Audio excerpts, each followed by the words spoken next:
Hello and welcome to my channel. I am Rishabh Jain and I am here to guide you through financial management and strategic management. These subjects are not just about passing exams, they are the foundation for making smart decisions in your career and life. Whether you are preparing for exams or looking to sharpen your understanding, you are in the right place. Let's make learning simple, engaging, and rewarding. Together, let's get started. करने वाले और हम लोग start करेंगे अभी point 3.2 जो कि है लॉन्ग टर्म सॉल्वेंसी रेशियोज़ के बारे में।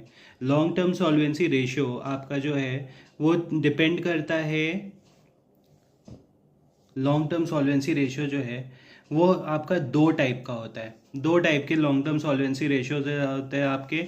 सबसे पहले आपका आता है कैपिटल स्ट्रक्चर रेशियोज, ठीक है, और उसके बाद आपका आता है कवरेज रेशियोज। सबसे पहले कौन सा आता है आपका कैपिटल स्ट्रक्चर रेशियोज, ठीक है, और उसके बाद आपका कौन सा आता है कवरेज रेशियोज। हम लोग सबसे पहले यहाँ पे देखते हैं कि भाई कितने सारे कैपिटल स्ट्रक्चर रेशियोज हम लोग को नज़र आएंगे।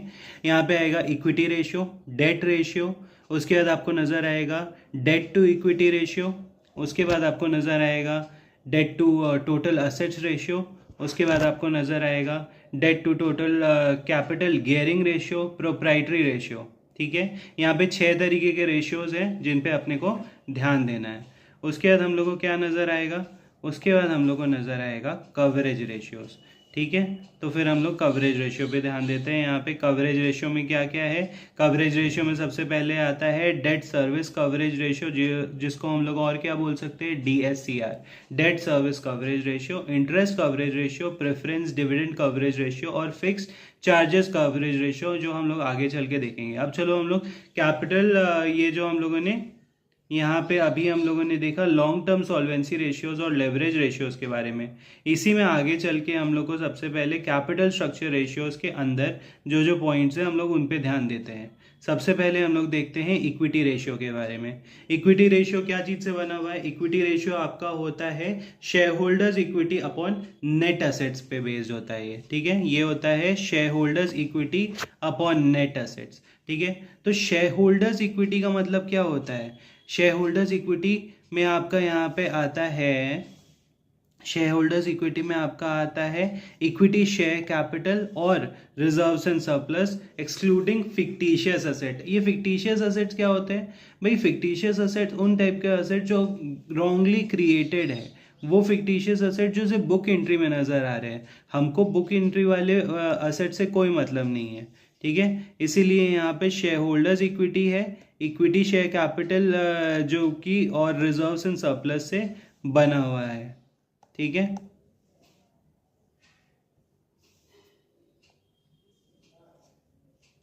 हम लोग नेक्स्ट यहाँ पे देखेंगे डेट रेशियो के बारे में। डेट रेशियो जो है वो total debt upon net asset से बनता है। सिंपल सा है, आपको क्वेश्चन में total debt upon net assets दिया हुआ ही रहेगा, तो वहाँ से आप फटाफट से वहाँ कैलकुलेट कर लेना कि भाई टोटल डेट कौन कौन से हैं।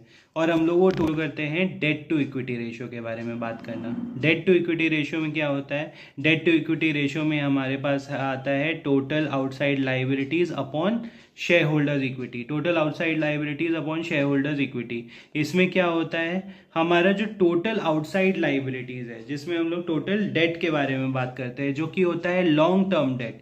लॉन्ग टर्म डेट जितने भी आपके हैं, आपको यहाँ पे उसको यहाँ पे इस रेशियो के थ्रू हम लोग डिटरमाइन करने की कोशिश करते हैं कि भाई वो हमारा जो वो लॉन्ग टर्म डेट है वो कितना बड़ा है, और वो हमारे शेयर होल्डर्स इक्विटी पे हम लोग बेस करके देखेंगे कि यार हमारा जो शेयर होल्डर्स इक्विटी, और शेयर होल्डर्स इक्विटी में हम लोग क्या क्या ले लेते हैं, हम लोग शेयर होल्डर्स इक्विटी में यहाँ पे ले लेते हैं इक्विटी शेयर कैपिटल, है ना, और रिजर्व्स एंड सरप्लस।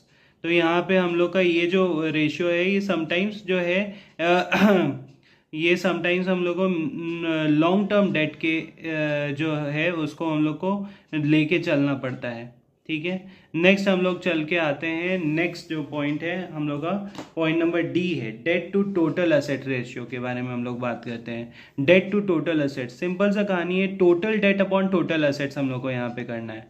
हम लोग को क्या करना है, हम लोग को total debt upon total assets यहाँ पे करना है, ठीक है। कोई भी दिक्कत नहीं है, total debt upon total assets हम लोग देख लेंगे यहाँ पे क्या दिया हुआ है क्वेश्चन में, और उस हिसाब से हम लोग उसको सॉल्व करते आगे बढ़ जाएंगे। यहाँ पे ये रेशियो जो है, this ratio measures the proportion of total assets. ठीक है, ये जो रेशियो है ये बताता है आपको, this ratio measures the proportion of total assets financed with debt and therefore the extent of financial leverage। यहाँ पे हम लोग देखते हैं कि भाई फाइनेंशियल लेवरेज का क्या यहाँ पे एक्सटेंट है, हम लोग उस हिसाब से बात करते हैं।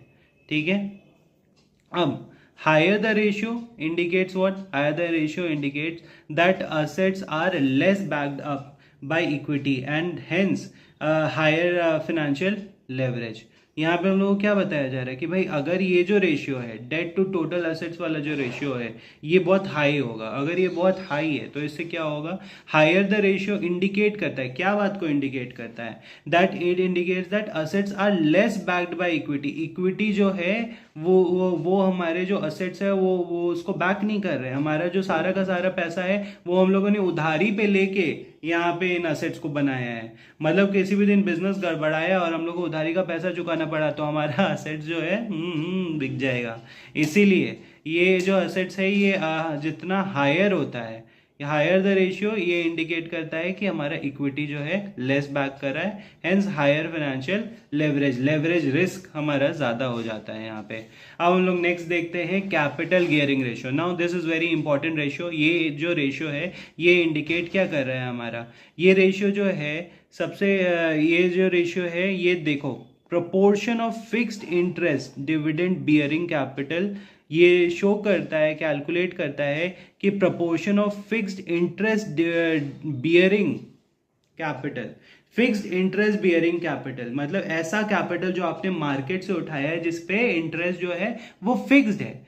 फिक्स्ड मतलब कि इतना तो पड़ ही रहा है आपको। गियरिंग जो है वो फिक्स्ड, गियरिंग, गियर बदलना है आपको, गियरिंग का बात हो रहा है। गियरिंग क्या चीज से रिलेटेड है, आपका यहाँ पे फिक्स्ड इंटरेस्ट से रिलेटेड है।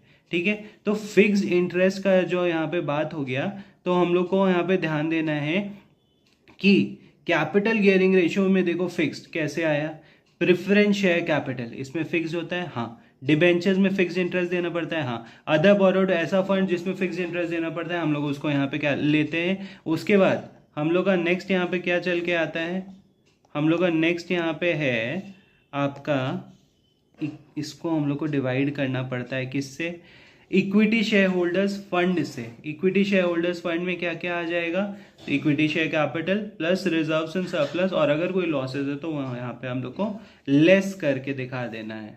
ठीक है, उसके बाद नेक्स्ट हम लोग चलते हैं प्रोप्राइटरी रेशियो में। ठीक है, तो अब हम लोग नेक्स्ट चलते हैं प्रोप्राइटरी रेशियो में। प्रोप्राइटरी रेशियो क्या चीज़ के बारे में बात कर रहा है, अब हम लोग उस चीज़ पे ध्यान देते हैं। ठीक है, प्रोप्राइटरी रेशियो देखो, प्रोप्राइटरी रेशियो जो है वो है proprietary fund upon total assets के बारे में यहाँ बात हो रहा है।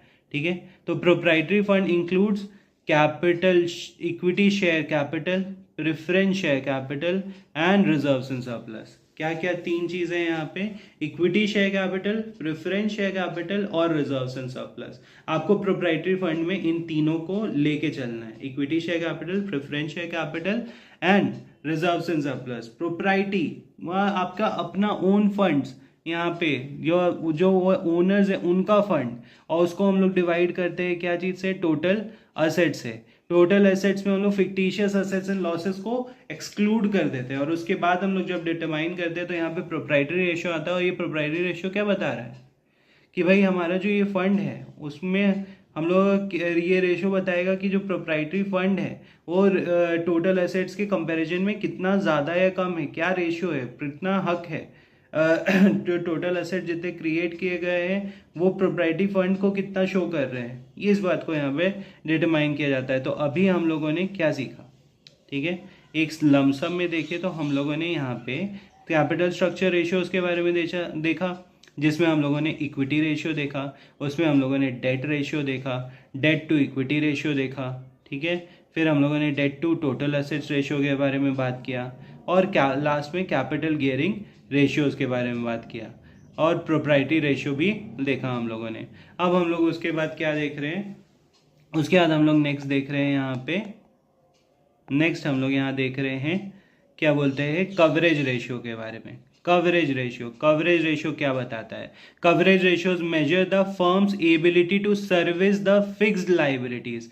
ठीक है, coverage ratios measure the firm's ability to service the fixed liabilities, कि हमारा जो फर्म का फिक्स लाइबिलिटीज है, कि उनको मान लो कि इतना पेमेंट इंटरेस्ट का करना ही करना है, तो वो कितने एबल हैं उनसे अपने फिक्स लाइबिलिटीज को चुकाने के लिए, ये कवरेज रेशियोज यहाँ पे देख के आपको बताता है। ठीक है, अब उसके बाद से यहाँ पे सबसे पहले हमारा आता है डेट सर्विस कवरेज रेशियो। ठीक है, हमारा आएगा यहाँ पे क्या, debt service coverage ratio, DSCR, debt service coverage ratio. तो डेट सर्विस कवरेज रेशियो में क्या बात हो रही है यहाँ पे, कि lenders are interested in debt service coverage to जज the firm's ability to pay off current interest and installments. Debt service coverage ratio का फॉर्मूला क्या है? डेट सर्विस कवरेज रेशियो का फॉर्मूला होता है earnings available for debt services divided by interest plus installment. Earnings available for debt services divided by interest and installment. हम लोग date service coverage ratio के बारे में बात कर रहे हैं। हम लोग सर्विस रेशियोज के बारे में यहाँ पे जो भी कर रहे हैं, ये देखा जा रहा है यहाँ पे कि कितना हमारा जो लाइबिलिटीज है उसको चुकाने के लिए हमारा एबिलिटी क्या है। तो डेट को चुकाने के लिए डेट सर्विस कवरेज रेशियो, यहाँ पे हम लोग सबसे पहले क्या देख रहे हैं कि earnings available for debt services, कि हमारे पास कितना अर्निंग्स इनके लिए अवेलेबल है। डेट सर्विस कवरेज टू जज the firm's ability to pay off current interest and installment, जो भी करेंट इंटरेस्ट है और इंस्टॉलमेंट्स है उसको चुकाने के लिए हमारे पास जो पैसा है, मान लो कि फॉर एग्जांपल हमारे पास जो अर्निंग्स अवेलेबल है हमारे पास 100 रुपये का, और हम लोग को इस सारे इंटरेस्ट चुकाना है। कितना इंटरेस्ट? मान लो कि हम लोगों ने एक लोन लेके रखा हुआ था 10 रुपये का, जिसपे 10% का हम लोग को लोन चुकाना है। तो यहाँ पे 1 रुपये का तो तुम्हारा इंटरेस्ट हो गया, और तुमको मान लो कि इसमें क्या बोलते हैं इंस्टॉलमेंट भी तुमको 2 रुपये का देना ही देना है। ठीक है, तो तुम्हारे को क्या पता चला कि 1 रुपये का इंटरेस्ट देना है, 2 रुपये का इंस्टॉलमेंट चुकाना है। ठीक है, और तुम्हारे पास एक और लोन आ गया जिसमें तुम्हारे को 2 रुपये का एक और लोन है, जिसमें लोन इंटरेस्ट तुम्हारे को चुकाना है 2 रुपये का। तो इन टोटल इन सबको जब हम लोग ऐड करेंगे तो निकल के आएगा कि हाँ, हमारा इंटरेस्ट प्लस इंस्टॉलमेंट जो है वो कितने का है, वो 5 का है। तो हम लोग यहाँ क्या देख रहे हैं कि हमारे पास 100 रुपये है और हम लोग को 5 का इंटरेस्ट प्लस इंस्टॉलमेंट चुकाना है। तो डेट सर्विस कवरेज रेशियो आपका क्या हो जाएगा, 20 का। यानी कि आपके पास इतना पैसा है कि आप अपने इनको 20 टाइम्स एकदम बढ़िया से चुका सकते हो। तो इतना कवरेज है, मतलब कि क्या है कि हम लोग अब और इन डेट ले सकते हैं आगे चल के, क्योंकि हमारे पास उनको चुकाने का पैसा है। ठीक है, तो इस डेट सर्विस कवरेज रेशियो से हम लोग को इस चीज़ का आइडिया लगा। ठीक है,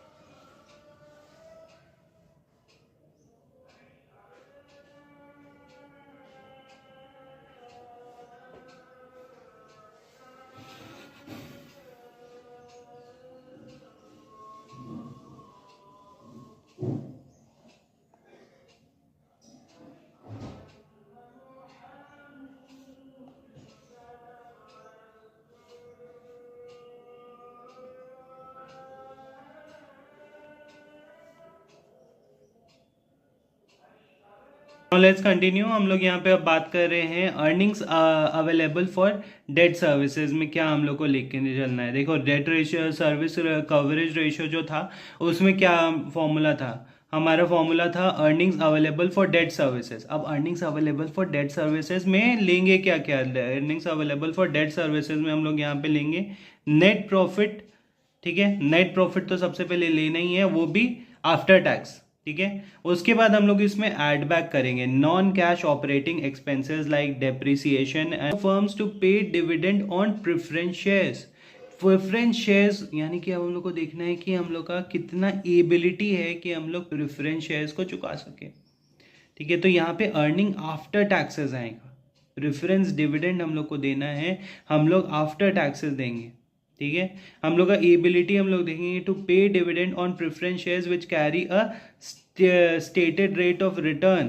ठीक है। ऐसे हम लोग जब कैलकुलेट करते हैं earnings after tax, EAT, earnings after tax, तो हम लोग क्या उसमें जो प्रेफरेंस इन डिविडेंड होता है उसको पहले से माइनस कर देते हैं क्या? बोलो बोलो। हम लोग का यहाँ पे अर्निंग्स कंटिन्यू करेंगे। यहाँ पे आगे हम लोग को क्या बताया जा रहा है? ठीक है, अब हम लोग आगे देखते हैं इक्विटी डिविडेंड कवरेज रेशियो के बारे में। ठीक है, अब हम लोग नेक्स्ट देखेंगे इक्विटी डिविडेंड कवरेज रेशियो के बारे में। और सिमिलरली ये आपका कैसे आएगा?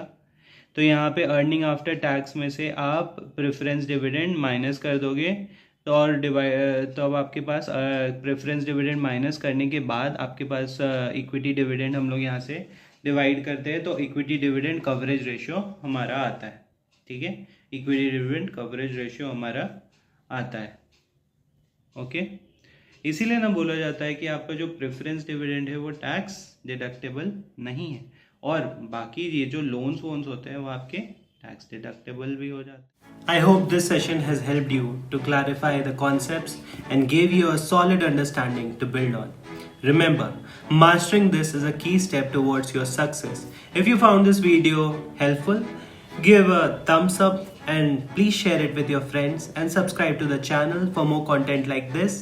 Your support motivates me to create more lectures like this.